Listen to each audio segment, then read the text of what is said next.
Ravel, ambitious, but brilliant! I don't believe it! I swear I do not believe it! And they are back on terms!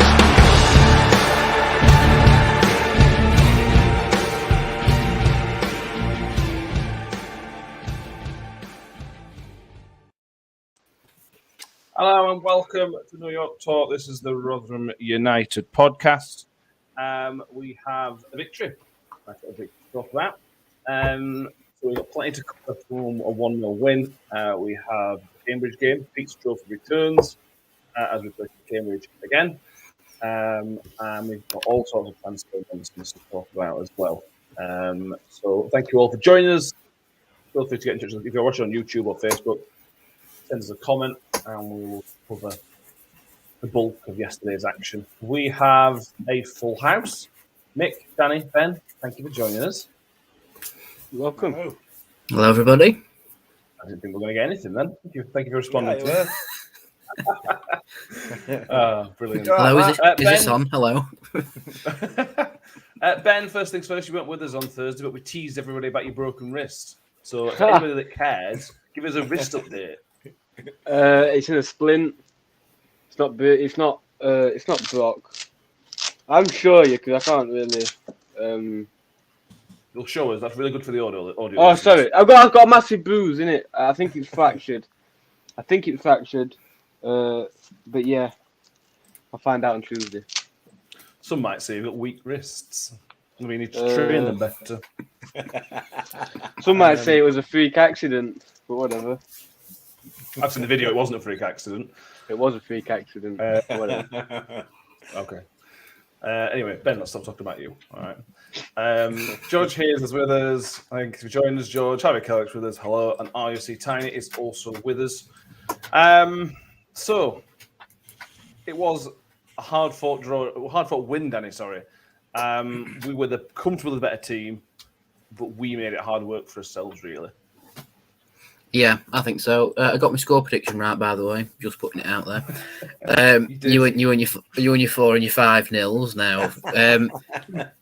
But yeah, it one of them games where in the first half we were on top of them all the time, but in the second half, especially towards the end of the second half, I don't know. It weirdly felt like the Crew game. Yes. Back in early autumn, it felt like that. And you could tell because a sort of a quiet came onto the stadium, like, oh no, they're going to score from this. But they didn't. We hung on for the 3 points. Probably should have been 2-0 at least, I think. After looking at some replays of Smithy's denied goal, which I'm sure we'll talk about in a minute.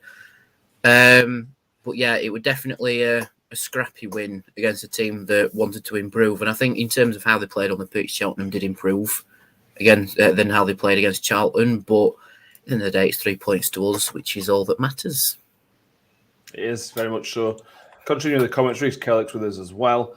Nevaeh's mum, Donna, is with us. Thank you for joining us, guys. And I'm going to put a bold claim out there, Mick, but I think this is about right. I thought in the first half, Cheltenham were one of the worst teams I've seen at New York for as long as I can remember. I thought in the first half, they were absolutely dreadful. Yeah, they were poor, weren't they? They really seemed to struggle to keep the ball for more than 2 minutes, which makes it all the more disappointing, really. We only went in 1-0 at half-time. But I don't know whether our performance seemed to have lifted a little bit on Saturday. Now, whether that was due to the fact that they weren't as good as some of the other teams that we've played, and whether they made us look a little bit better, I don't know. But yeah, they were poor. They were really, really poor in spells. So yeah, but it's disappointing, isn't it? I guess really that makes the result a bit more disappointing for me. I just said that, didn't I? Do you want me to say it again? Yeah. You want me to go through it again? Go for it. Yeah.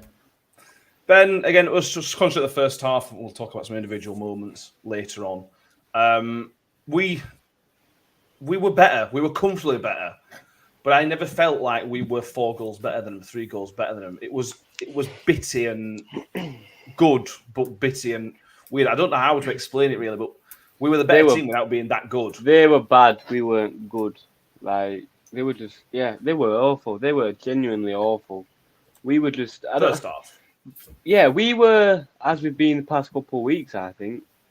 I think the fact that they were awful helped us. They were dreadful. But I think we need to, hopefully this will kick us on. You know what I mean? Or make us kick us on. That works. Make Whichever us one you kick want, on. mate. Pick a word. Stick with it. Help us kick on. There you go. Yeah, because we weren't that good, in my opinion. We got lucky that they were a bad team. Yeah, you need that sometimes. You've got to grind out results. Look at Wigan going 2-0 up, throwing it away, coming back and winning. It's going to happen. On the goal, Danny, Michael Smith was a bright spark. There were some other bright sparks, but I thought Smith had a really good game from start to finish. At time, I wasn't convinced it wasn't a foul. I wasn't sure. I thought it could have been given. I could see why it didn't give it. On replay, I am certain it's not a foul. Where do you stand on that? There is no way on earth that is a foul on what's his face? Boyle. There's no way on. Is it? Yeah, there's no way on earth that is a foul. If that gets given as a foul, the referee needs his eyes checking. I can understand why Michael. Oh, come on to that. I can understand why Michael Duff has wanted the foul for it, and why he's claimed it in his post-match. But at the same time, it almost feels like a clutching at straws for him. And I don't know if anyone saw on my Twitter earlier. Yeah, I think it was yesterday. Yeah, later on yesterday, where it's like, well, hang on, if you're claiming that, then we'll have the goal from Smith's offside and Chio's penalty. You know, but in the Premier League, it's probably a foul. But there is no way on earth in League One that is a foul. Smith's just plainly out-muscled him, got round him, got the ball, and finished really well. There's no refuting that. Obviously, from today, that the Premier League, it probably would have been a foul. Yeah. from what I've seen of refereeing today, and particularly in that Chelsea game, it would a red card and a 10-match ban. You know, some of the decisions I've seen today in that game were utterly inexplicable. Really, weren't they? They were just like, what?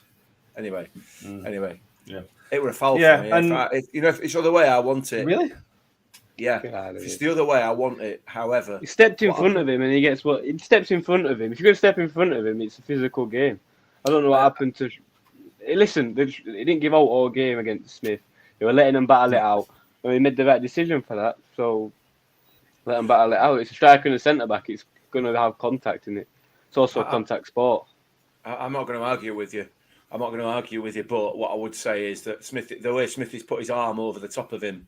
Yeah, because he jumps in front of him. He's jumped in front of him. The defender trying to get in front of him to go down. So for me, I made that decision. Mate. And it's their defender's fault. I hope he knows that as well. And he knows that. That's why he's claiming for foul. Because he knows he cost his team the game. That's why he's asking for the foul. Try and put blame off him. He was awful with it. 15. Wow. How was he a professional football club? Lucky to be up pitch after 10 lucky to be a professional football club. I could have run him ragged. Ben's coming out throwing shade tonight. Good lord. Let's have a positive from you, Ben. Go on. We scored. Let's have a positive from you, Ben. 'Cause when we were watching the game yesterday, you took the words right out of my mouth when you said Smith wouldn't have scored that a couple of years ago. Not necessarily the fighting. I said that. That's what I just. Yeah, I thought you said Mick said that. I said it. I thought you said Mick said that. Swore then, Ben. You made another me swear. I thought you said Mick said it. No, you took the words out of my mouth when you said just getting this ready. Just getting this ready just in case we carry on. You know. Oh, brilliant. It wouldn't score. Not for me. Again, I assume that just what you're saying, that not the physicality part, the finish part. He didn't score a couple of years ago. Is that right? Yeah. I mean, I don't know how many times we've seen him go through like that and miss. It's painful to say. As a Rotherham fan, how many strikers we've seen go through like that and miss. And it was nice to see a one-on-one buried, which we don't usually see. We have this season, to be fair, but we don't usually see that. Since Alfie, we haven't really seen a striker go through one-on-one, and I'm like, we're going to score this. That makes sense. Yeah, it does. Yeah, it does. Big again. Smith's goal in the second half, which was disallowed. Again, is a lovely header. I know it didn't count, but there were a couple of positives from yesterday. I know it wasn't a great team performance. We're going to come on to another great performance from somebody else in a minute. But Smith's doing it, 19 goals for the season. That's his best season ever in professional football.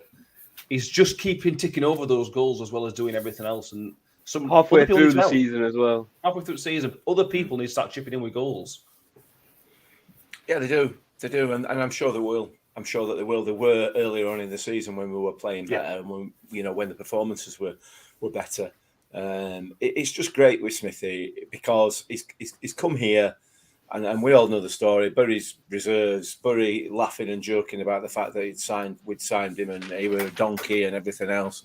And some of our supporters have called him that over the time that he's been with us because his performances haven't been great. He's not been into the back of the net, but it just gives you an indication now, given the right environment and the right training methods, our player can develop.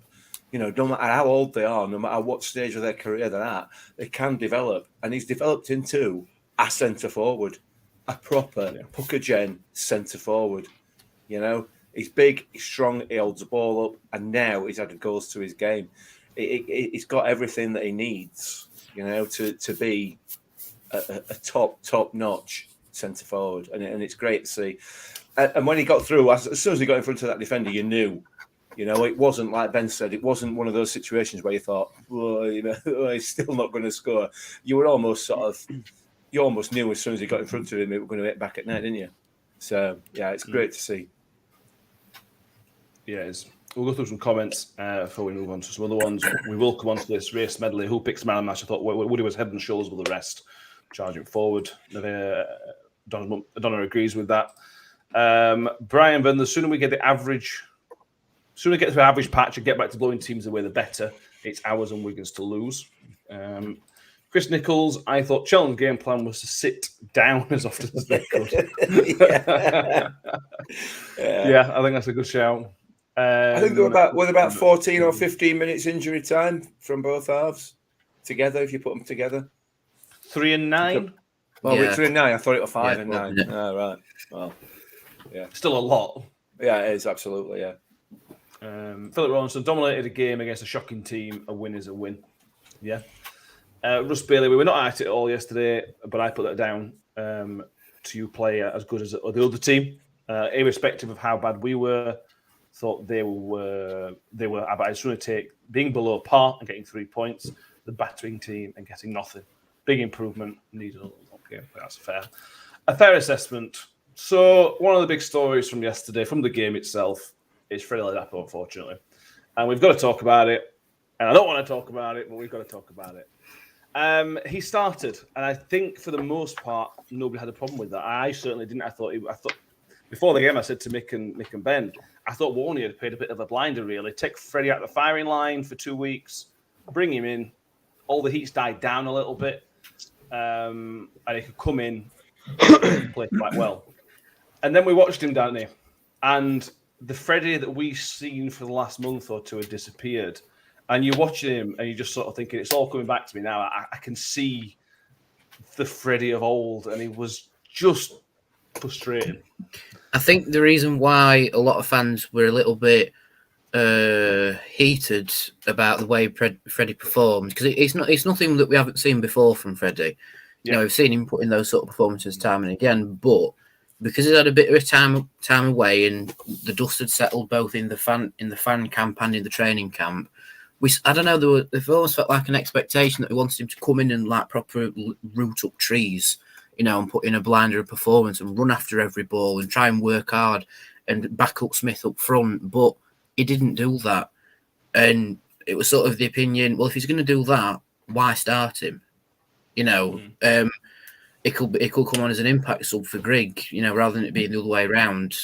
If Freddie's going to do that, it could be more of an impact sub rather than moping about for 60-odd minutes. But I think the thing that encapsulated Freddie's performance is Richard Wood, a centre-back, pressing the ball from the halfway line to the 6-yard box, and Freddie's just wandering past him, just walking past him. And then Woody must have said something to Freddie as he's run past him to press the ball, because then suddenly Freddie switches on, goes and presses the ball and knocks it out for a throw-in. So I don't know. It's because we've seen it time and again from Freddie. Because he's had some time out, we expected more from him. We expected him to try and battle for the ball and prove that he's in it for the team. You know, as Warney said. I don't know. I didn't get that vibe from him on Saturday. I didn't get that vibe, and he wasn't really concentrating when the ball came to him. Like, again, we've seen it time and again from Freddie, but the ball's come to him perfectly, and he's just blazed it over the bar from about 12 yards out. It's like, we've seen it from him before, but, you know, like, you've had your time out just to prove to everybody you're still with it for the team, but you've done that and you're wandering about, and it's like, it don't give off the right ethos. You know what I mean? It don't give the right mindset view from him, which is a shame because I really wanted him to do well. I was there, like, in the front row. If anyone sees me on the highlights, just keep an eye out. But I was there and it was like, come on, Freddie, do well. You know, try and get an assist or a goal or something. Press the ball. But, you know, just moping about. And it's like, it's just disappointing from him.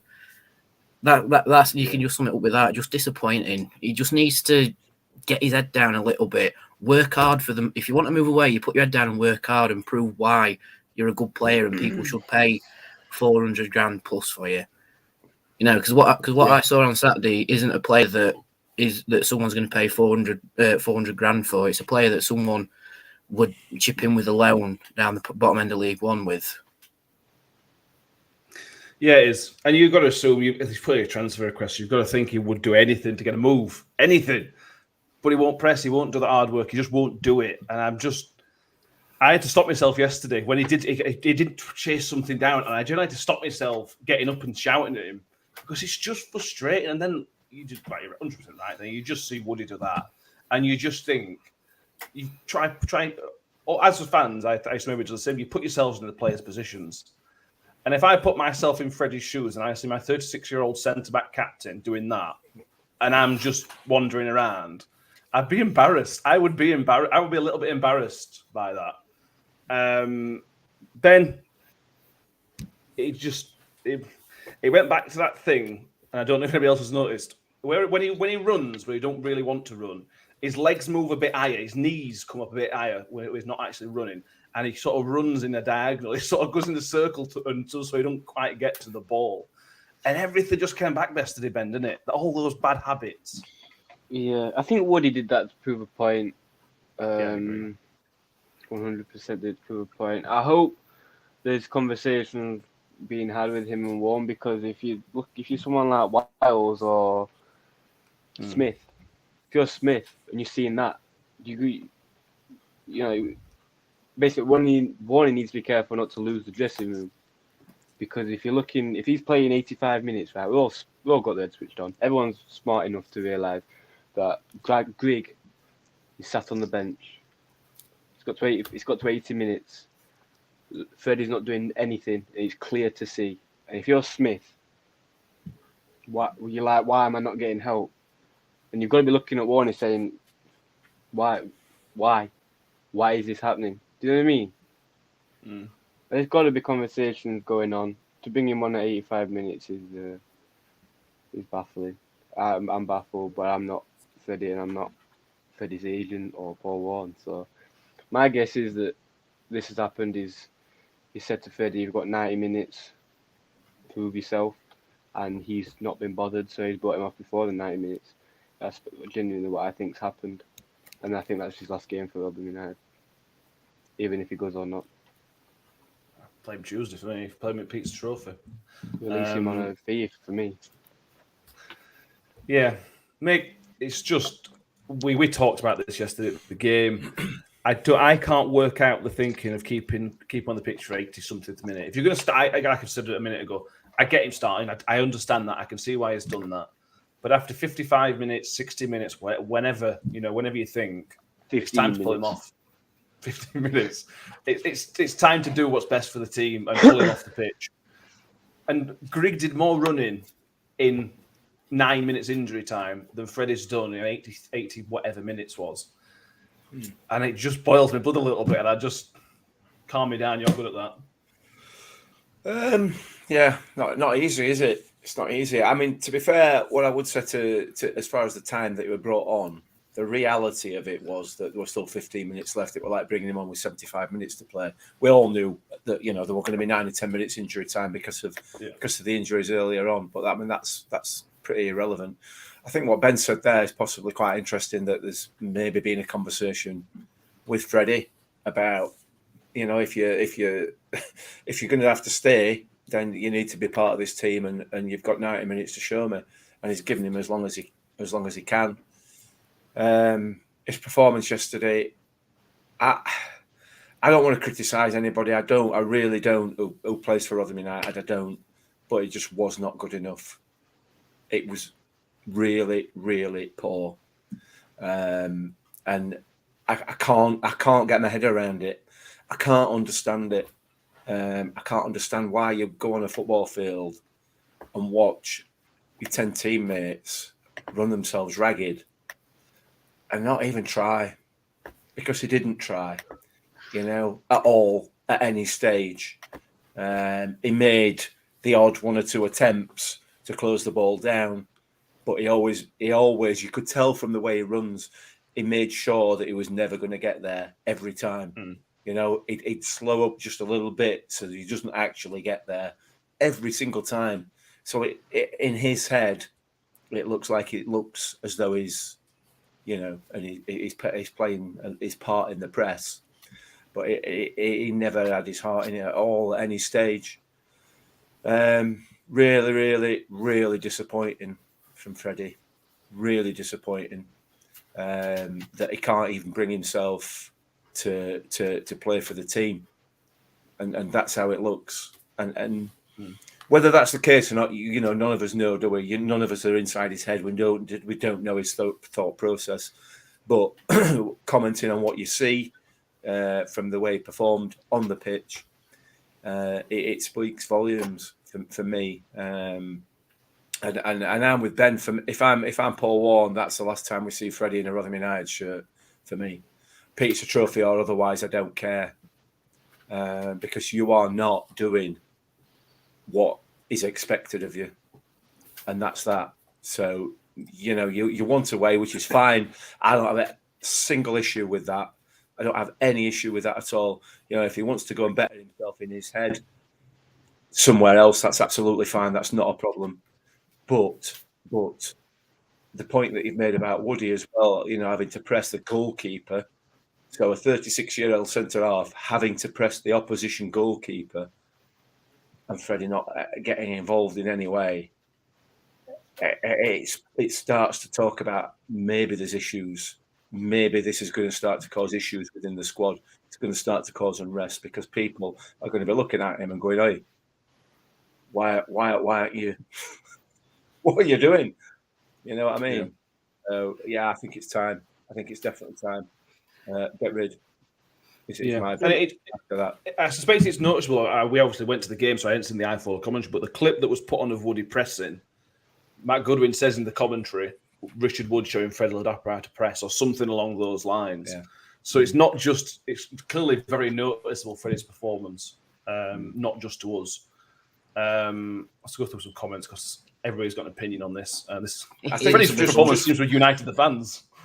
Just one more thing I would say. I think what's very, very noticeable about the whole situation is that at the end of the game, Freddie walked off down the tunnel. He didn't come onto the pitch with the rest of the players, the rest of the substitutes, the management team. He just walked off down the tunnel. Now, whether that's an admission in his own head that his performance were not good enough, or I don't know. It could be anything else. It could have been just disrespectful. Yeah. It could have also been that maybe he knew that he'd get a bit of stick from the fans and he didn't want it. But for me, if you've made the decision, you know, it's like making your bed and you're lying in it. You know, you've made that decision. You need to own it. You know, if you say to the fans and you get stick off the fans, you have to sort of take it.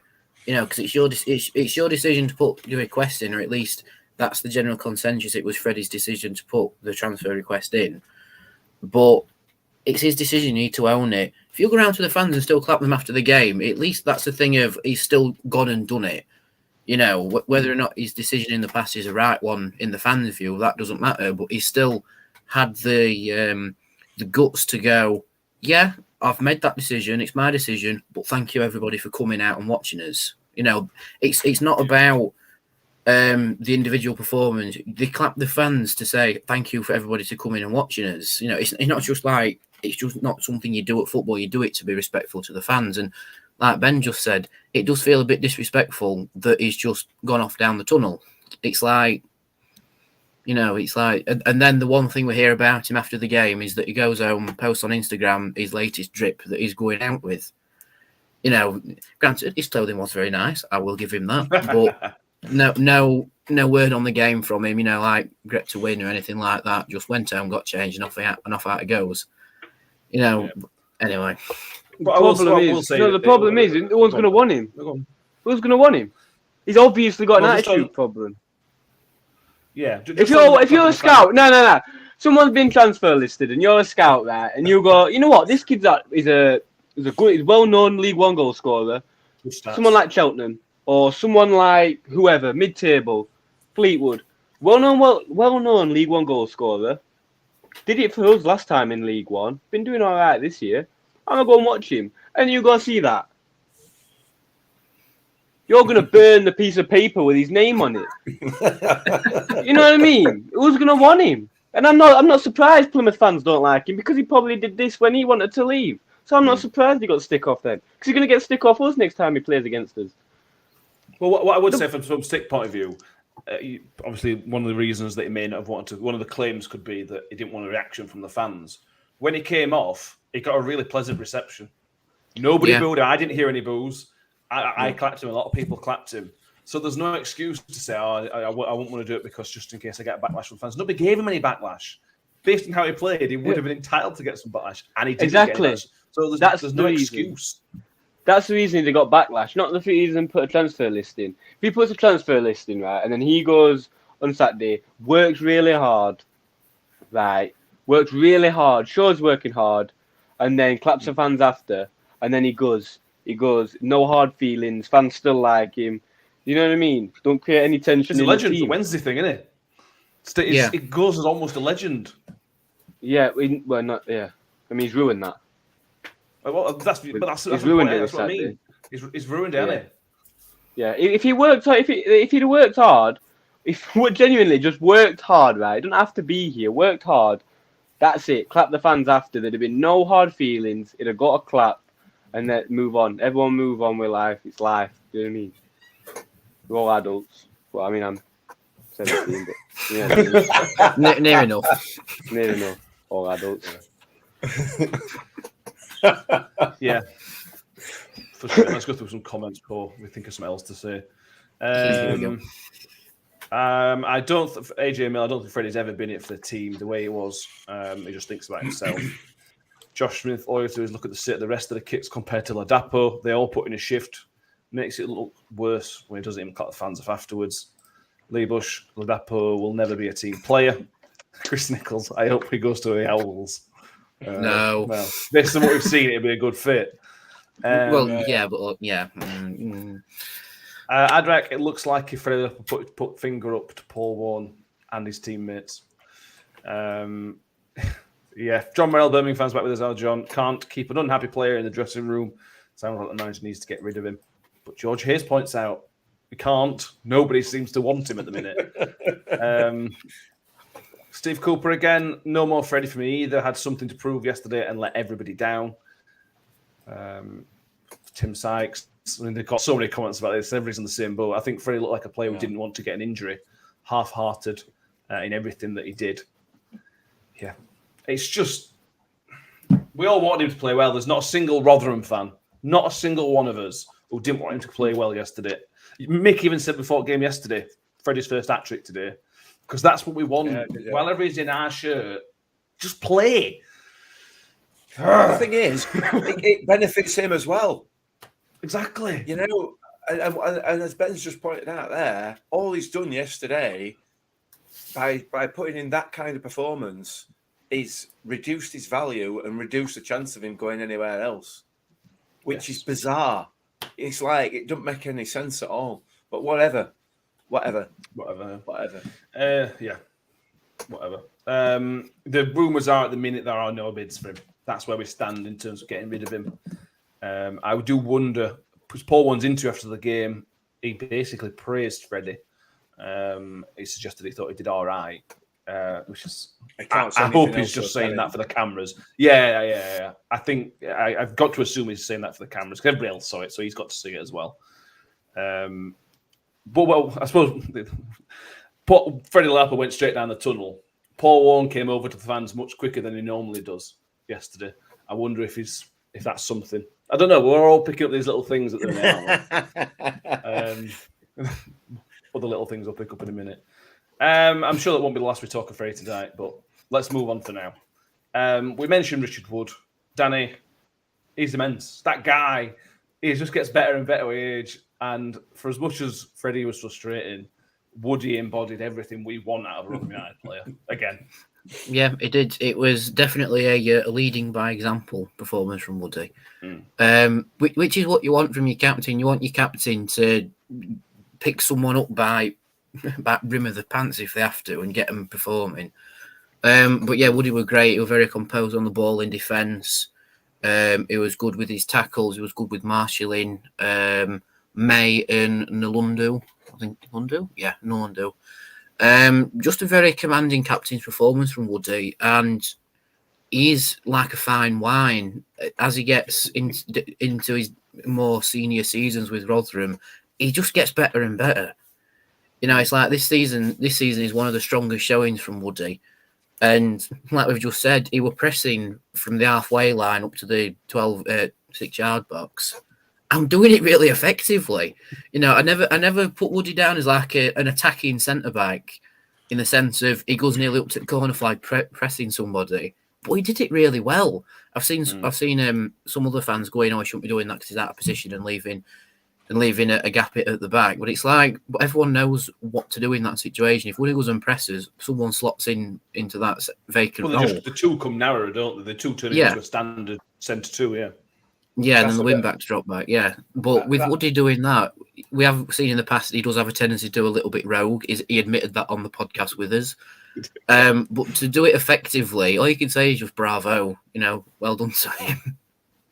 He's not playing for Red Lion, though, is he, on a Sunday morning? You know what I mean?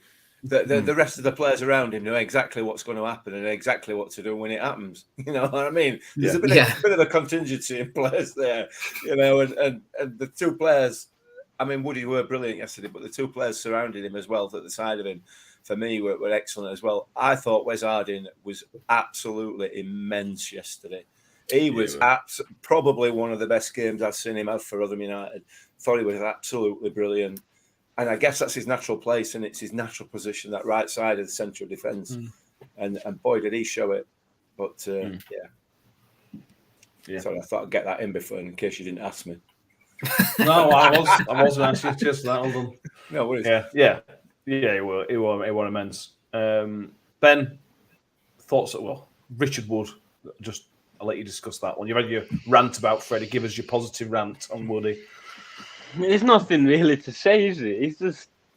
He's just a good guy. Like, if you could pick the perfect, he's not the most athletic guy, but he makes up for that with his mental attributes, if that makes sense. Yeah. I mean, it's give him another 2-year contract for me. Yeah.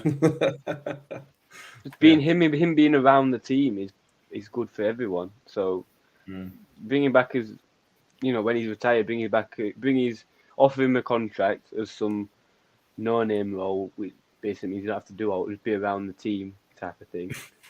You know what I mean? Just keep him around the team because I think it's good for everyone. Yeah. Well, we've got a message coming from Brian Vernon. Woody will be our next manager when Warren goes.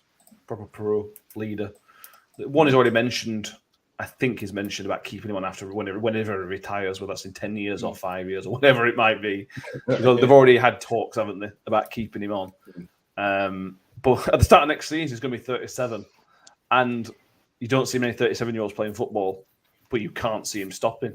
I genuinely can't see him stopping playing football. I genuinely could see him playing football till he's 40. In the back three system, I could see him playing till then. Nah, I think he's going after that Japanese fella who's 52 and he's still playing professional football. He's going after the title. You know, he wants to be up there with Stanley Matthews, still playing when he's 50. I'm telling you. Yeah. Well, he says he wants that 600 games. He said when he came on here, he said he wants to get that 600. That's his next target, which is not far off. Yeah, superb. And I agree, Mick. Harding was superb. Steve Cooper agrees with you, Mick. Harding was quality. John Morrell, again, Birmingham fans with us. Harding was always naturally a centre-back, played that position all the way through the academy. So that makes sense for him playing that position. It's one of those things, he's coming for Reg, and it would be harsh on Reg, but Harding's got the shirt now, I suppose. Yeah. Reg has got some work to do to get that shirt back, hasn't he? Which is ridiculous. Absolutely ridiculous. But there you go. Yeah. Next positive chat. Josh Smith. Wiles' performance has gone under the radar yesterday. Went forward well, also the dirty side of the game. Don't think he lost a tackle all game. Back to his best. Yes, Mick. Ben Wiles, it wasn't maybe what his best, but he was a much improved performance for the last month and a half. I mean, the midfield three worked as well as they have done for a little while, I thought.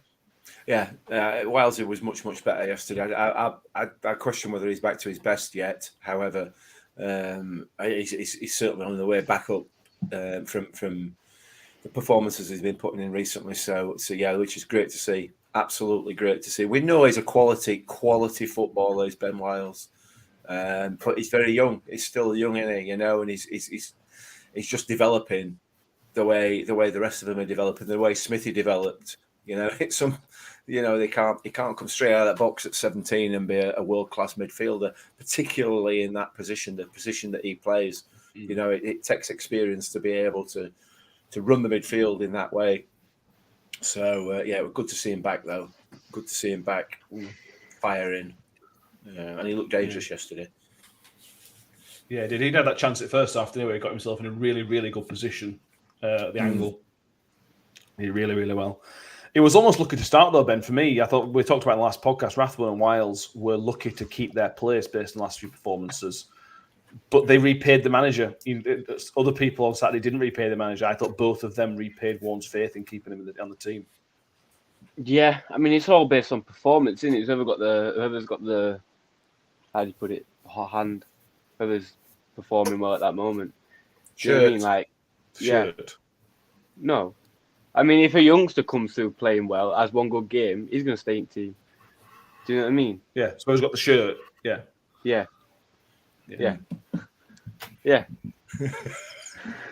Okay, cool. Yes. We're going to cover some more topics. We have a quick intermission. We have a quick word from our sponsor, Manscaped. Here you go. Hello and Happy New Year from us all at New York Talk. There's only foreigners, but Happy New Year. Also, from Happy New Year from my friends at Manscaped, who very kindly decided to sponsor us. They're promoting their new product, the Lawnmower 4.0, which is kind of well known for reducing cuts and making it a lot easier to trim your balls. You can buy this separately or in a bundle called the Performance Package, which in that you get a ball toner, and ball deodorant, which are actually very handy because they're specifically designed for your balls, so they work very well. I highly recommend all of this. The lawnmower, it comes with a little light. Comes with a little light there that comes on when you turn the razor on. So it's very good. It comes with a little charging port, which is also a little holder. Yeah, I highly recommend it. I use it, and I highly recommend it. You highly recommend it, Ben. You highly recommend that somebody goes to manscaped.com and enters the code NYT for free shipping and 20% off. So that's manscaped.com for 20% off free shipping using the code NYT. And Ben highly recommends it. Everybody's ever wondering why Mick never made it as a professional actor or anything like that. That's why. Quality. Oh, man alive. Moving on. Oh, dear. Fantastic stuff. So let's move on to some more stuff. If Mick can contain himself. Right then, Mick. I've just read John Morell's comment on there as well, which made me laugh as well. I wonder if Ben's old enough.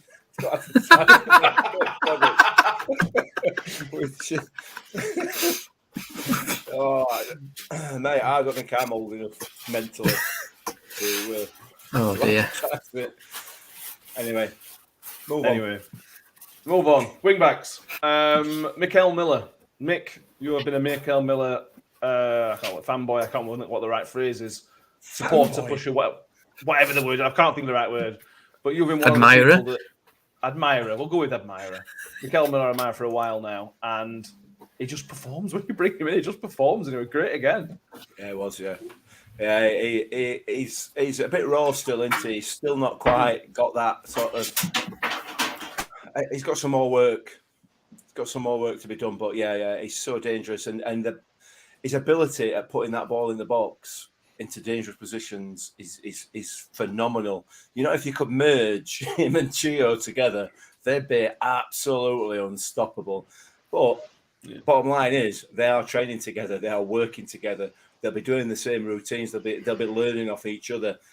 You know, he's great. I love Mikel Miller. I really do. I think he's going to be a key player for us as he improves, as he gets better.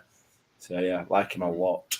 Good game yesterday. Yeah, and he put the cross in for Smithy's second goal. He did. An excellent cross. Yeah, well, yeah. He hasn't got that raw pace, that instant pace that Chio has. He sort of takes time to build up that pace a little bit, but his final ball is better. Danny, Mikel Miller, discuss. Yeah, he does play really well whenever he's in the starting 11. But I do think it is right that we interchange him and Ferguson round a little bit, because I don't think both of them can't run at high intensity for the whole 90 minutes. So to interchange them, it also offers something different down that left-hand side, which is good. Like you say, he sort of semi-assisted Smith's second goal, even though we're offside, so we'll still give him the credit for it that he deserves. He's sort of come into his own as a Rotherham player. Like, I know he went on loan to Northampton just to build up a bit of game time, and it has done him really well. And he's not really out of his depth in the first team, which is great to see. And him and Chio on the wings is dangerous for any back line, because the amount of pace that they bring together on opposite sides, it's like the old pincer movements that the Russians used to do, you know, where they just come round you like that, then get a ball into the box. So yeah, it's great, absolutely brilliant. And he puts in a shift every single game, which is what we want to see. We want to see players who put a shift in and work hard for the team. Not quite as much as Smithy did, having a cut above his eye, but you know, we respect the effort. Yeah, no, absolutely. And Chio on the other side, Ben, that's just Chio's sort of standard game, really. All right, didn't score, didn't create an assist, but he causes so many problems, and he should have had a penalty. There was a nailed-on penalty, shouldn't there? Yeah, it looked like a nailed-on penalty from where we were sat. I watched it on, what's it called? EFL on Quest. Yeah. And it looked like a penalty then. But it's hard to tell without a replay. But yeah, he had a good game. He had a Chio game, really. I thought it was Chio. I think he could have been better, but got a job done, didn't he? Yes, he did. Very good. I think we're just about done for the Wigan thingy game. What do we play? Cheltenham. Referee Mick. We teased everybody with a bit of a mo at the referee earlier on. Let's get into the meat of the Oliver Langford's performance. He don't like giving penalties. He really, really don't want to give penalties, does he? Well, I mean, there's not a lot to say about him. He's a championship referee, so that's it, isn't it? That's it in a nutshell. You know straight away the level he's going to be at, which is pretty low. And I mean, that was an absolute nailed-on penalty. I have absolutely no understanding whatsoever. You know, I've argued is that the third game on the trot where Chio's been taken out in the box at QPR, at Fleetwood, and this one. QPR, I don't think was a penalty. Fleetwood, I don't think was a penalty. This was just like, it's almost as if defenders are trying to get me to say it's a penalty eventually. You know what I mean? We just get harder and harder and dafter with challenge. Well, you won it, mate, because that were an absolute stonewaller. And Langford had absolutely zero intention of giving that, none whatsoever. And what made it more frustrating was 15, 30 seconds later, you know, the linesman gives a marginal offside, you know, and the number of goals that we conceded last year when we were in Championship from offside positions that weren't even marginal that get given. It's just frustrating. It's frustrating. But like I said, Championship referees for you. So it's, you know what you're going to get when you get one of them, and it's going to be inconsistency. Yeah. So yeah, Smith got no protection again. Within 3 minutes, he had his shirt ripped up to his chin.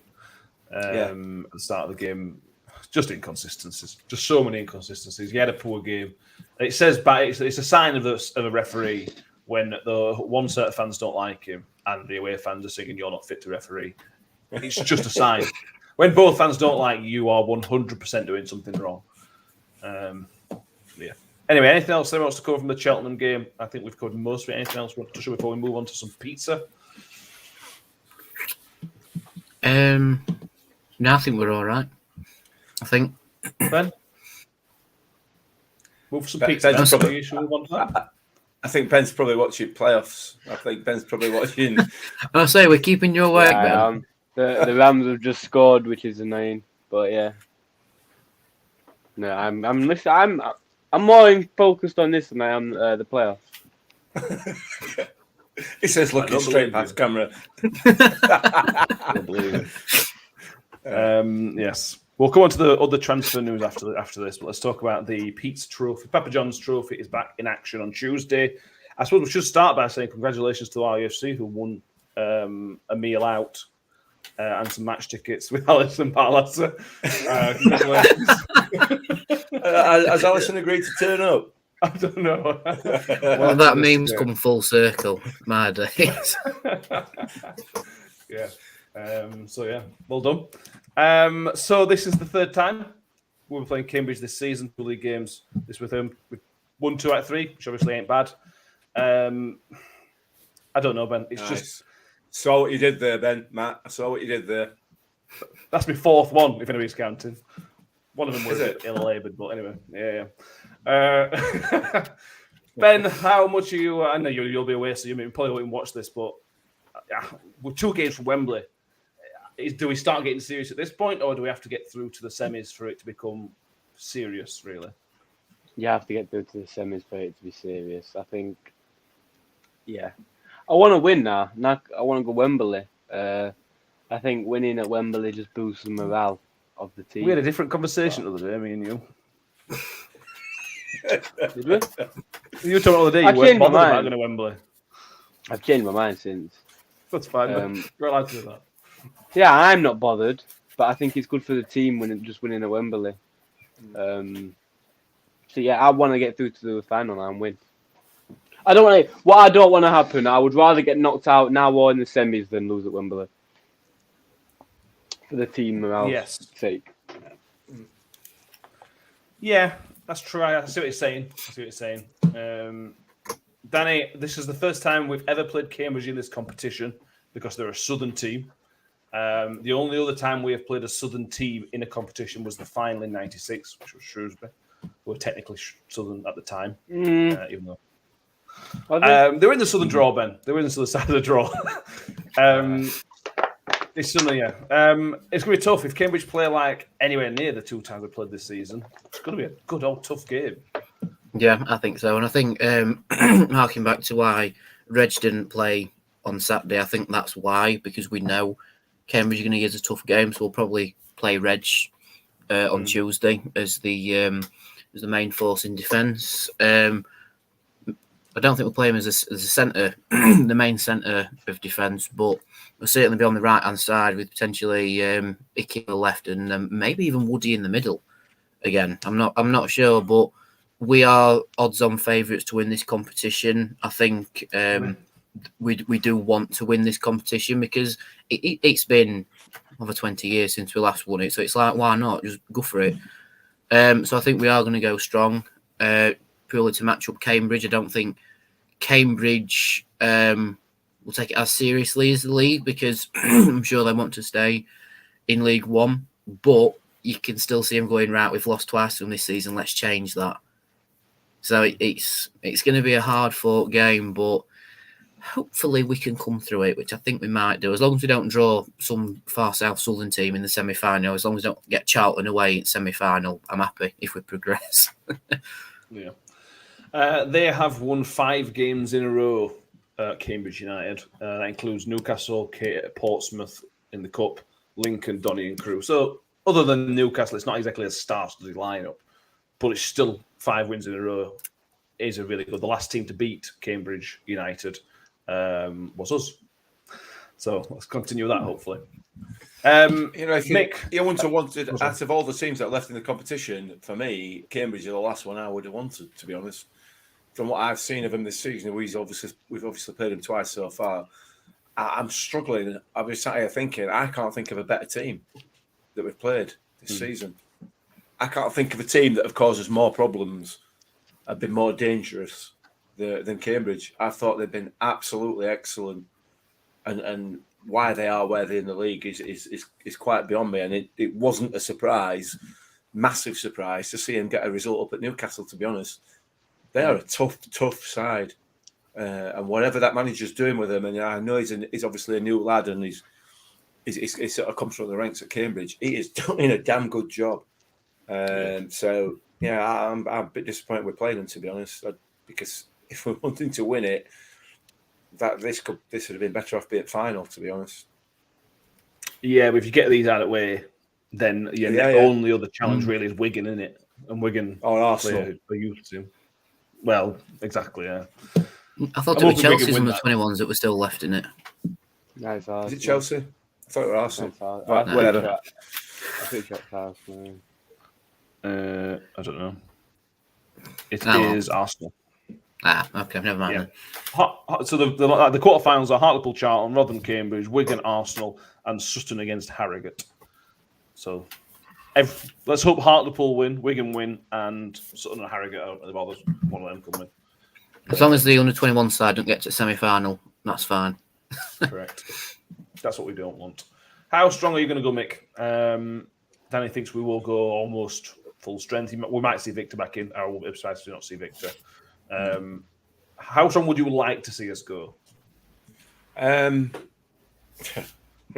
said it right from the start. I really don't care about this tournament, but I know that the club want to progress in it. I know that it's worth about £1 million if you win it, and I take on board what Ben said as well about the morale and everything else and what it can do to the team. So if you want to win this competition, for me, if you're going to get past Cambridge, you need to be putting a full strength first team out.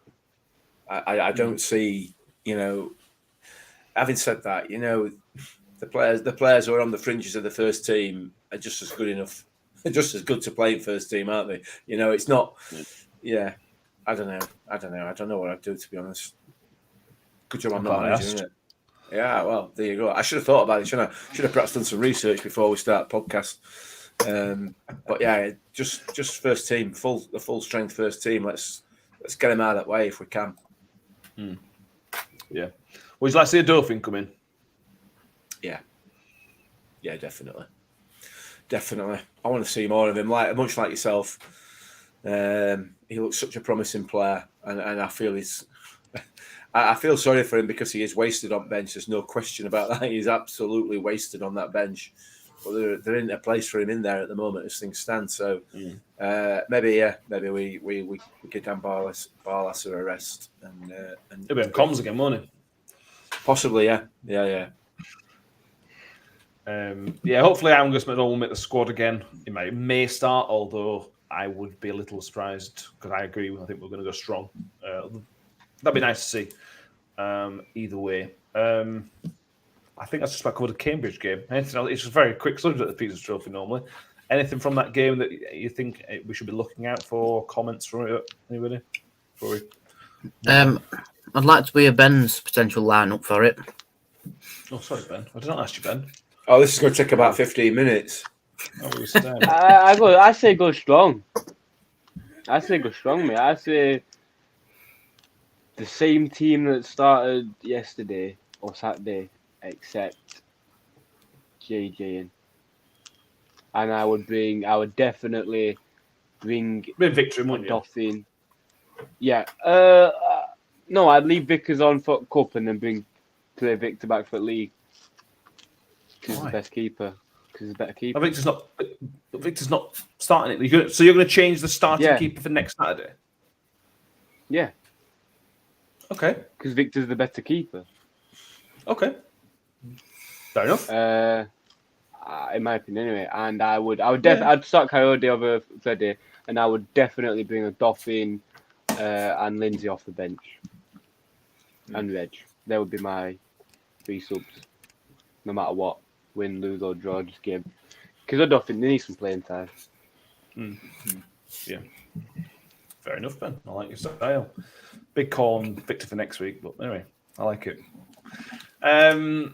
So that's Cambridge call ticked off. Let's finish on some transfer news. Let's try and unwind the web of transfer nonsense that's been going off for the last 48, 72 hours. So let's start with Curtis Till, because that seems to be a pretty simple one. He, by the sounds of it, he's basically done. Wigan's chairman's tweeted about it. Has he? Which appears. What has he tweeted? Well, he's tweeted #believe with a sign with a pen and a Jamaican flag. Curtis Till's Jamaican.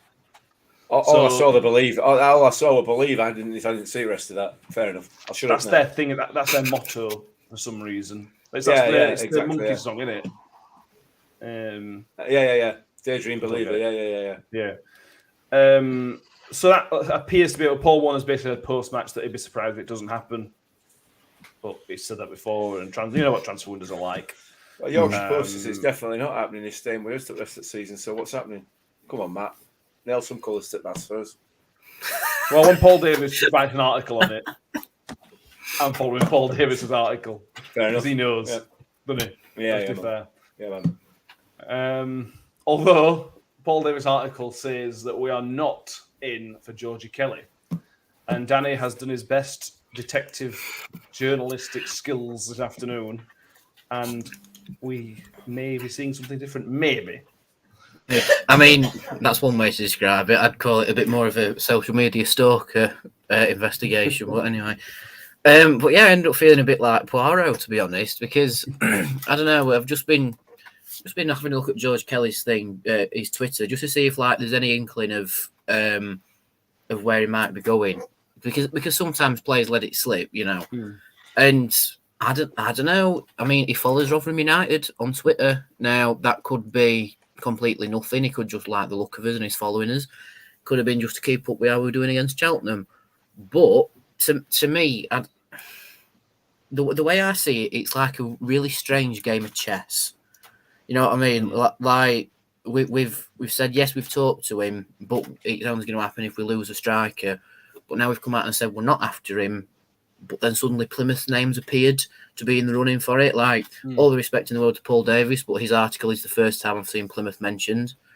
It was Hudds, Bradford, Dundee, Ross County, and Portsmouth back when it first appeared. That then got whittled down to us and Bradford.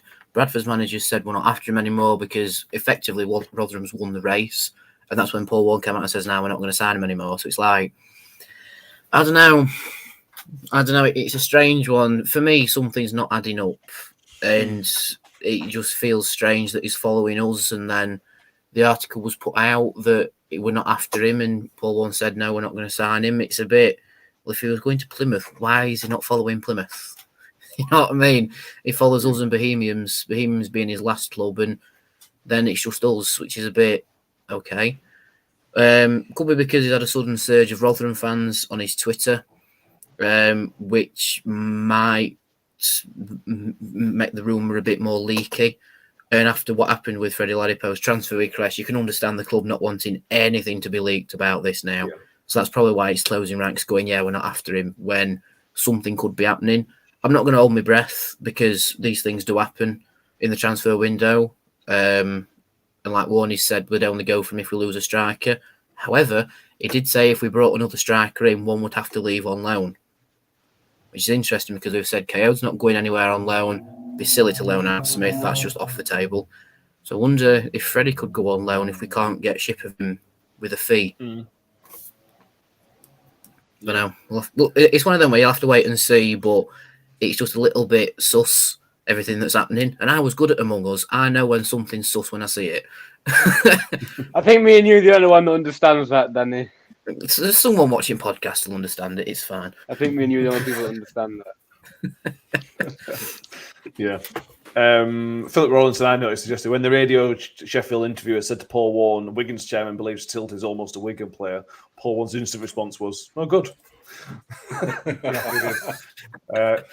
You can tell he's just fed up with it, and I get it. I do get it, but we are 8 days away now from the transfer window being closed, so that's that's something to reach for. Paul Warne, who finds it frustrating, which I can understand.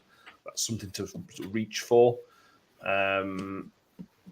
It's all down to Freddie, really. Like I say, Smith and JJ Angrig obviously are going nowhere, so it's all down to Freddie.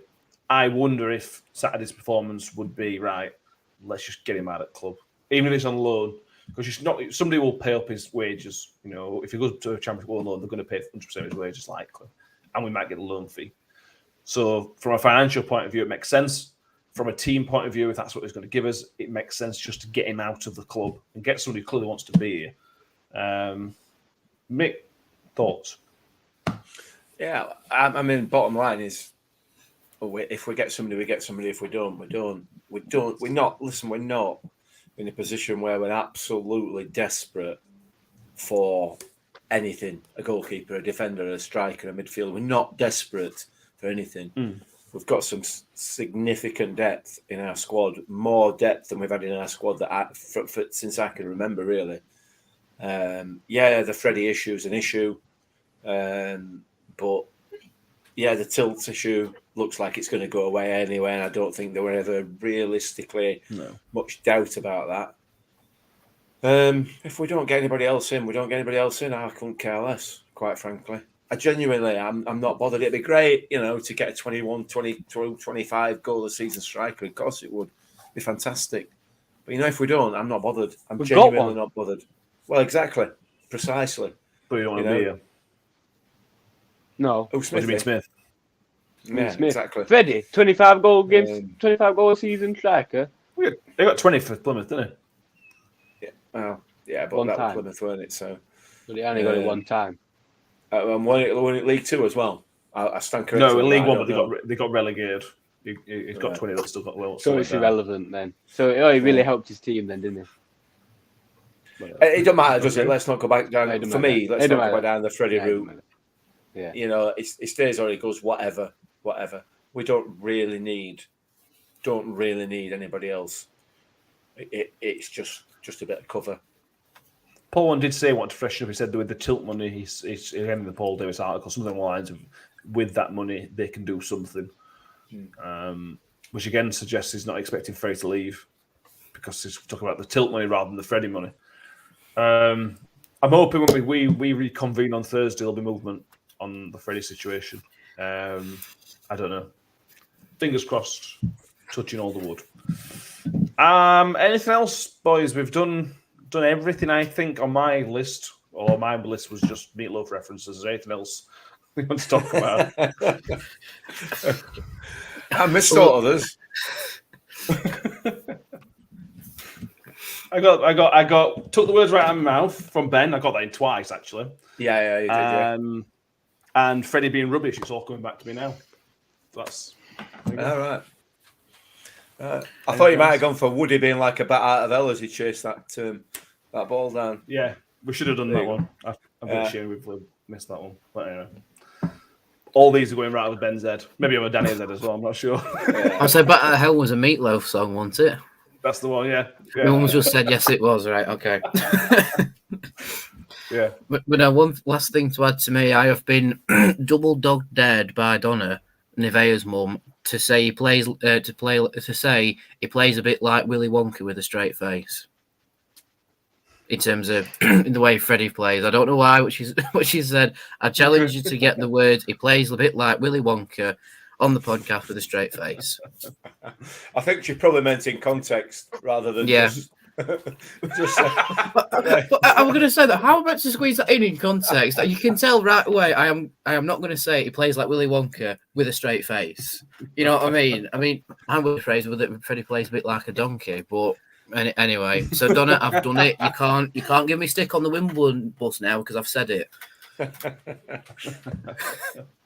Question is though, which Willy Wonka, Johnny Depp's or the other one? That's the question. The other one.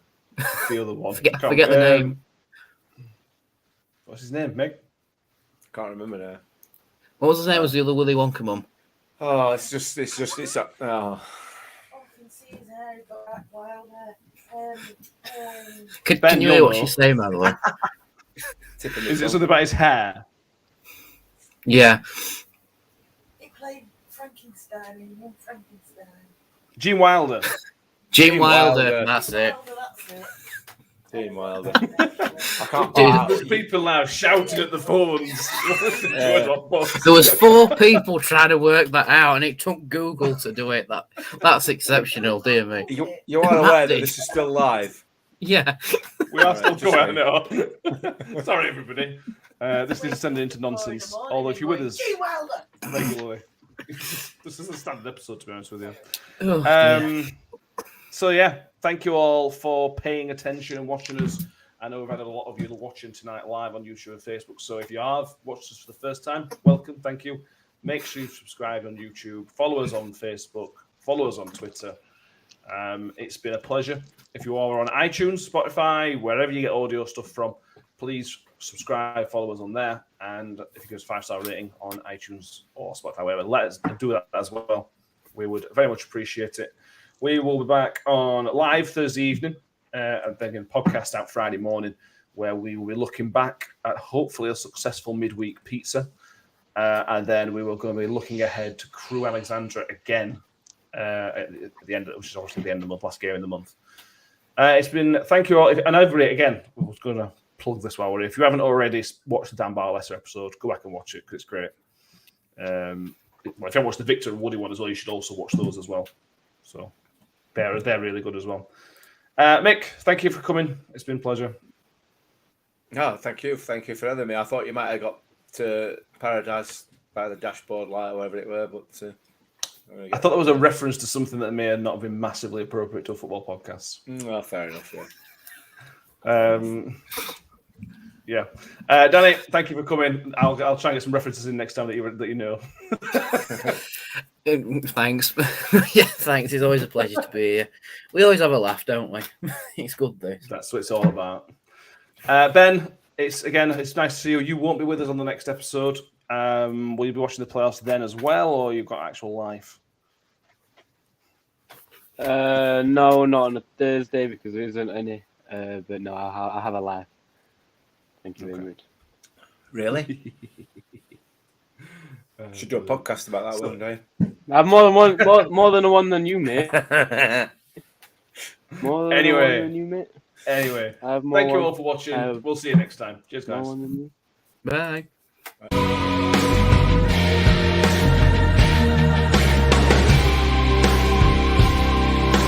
Freddie's on one-on-one. Freddie can he shoot? Can he go shot? Yes!